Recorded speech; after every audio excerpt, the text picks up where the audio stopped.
I'm going to focus on today. Even like obviously the way you're talking, you do obviously do a lot of self-reflecting as well. That's probably another big key component of breaking down your game. Yeah, absolutely. Thinking, talking, go back to the coaches, reflect.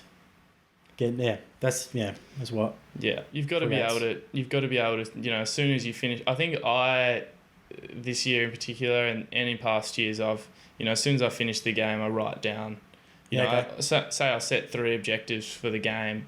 As soon as I come out of the game and sit in my car, I've got my book there. Nice. And I'll write, did I achieve these? Mm-hmm. So I think that in particular is something that really helps being able to deconstruct what you're good at and whether you've achieved it and whether you're getting better. Yeah, that's all athletes should do that, but some people don't. They should do it, but it's funny because some athletes never done anything like that before, but still great. Yeah, but some people really have to work hard and do the little fine things that aren't probably the fun, like most fun thing to do, but take the time to do it.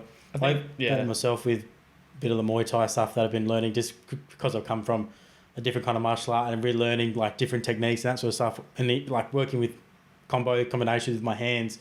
I'm always writing down different combos going into the training and then reflect on it after, especially if we do sparring and even saying if I went in with a plan but had to change it because my sparring partner was doing something different or something else opened up that I was able to exploit, I make sure I wrote it down. And it's all about, they talk about a lot in fighting, it's about having the fighting IQ to be able to adapt.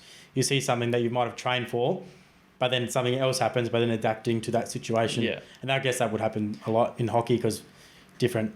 I think it's like learning through experience, and like if you don't actually reflect on what you saw in a game or saw in a fight, you're never going to actually pick up the details. For example, Eddie Ockenen's played 366 games for Australia, so highest cap player, and it is a lot. He's probably going to play till he's 60. I don't know.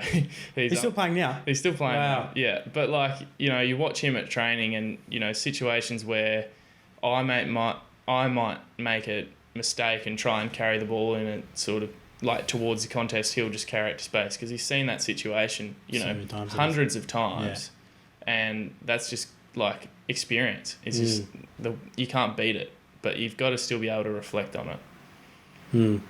That's a big one, isn't it? Reflection.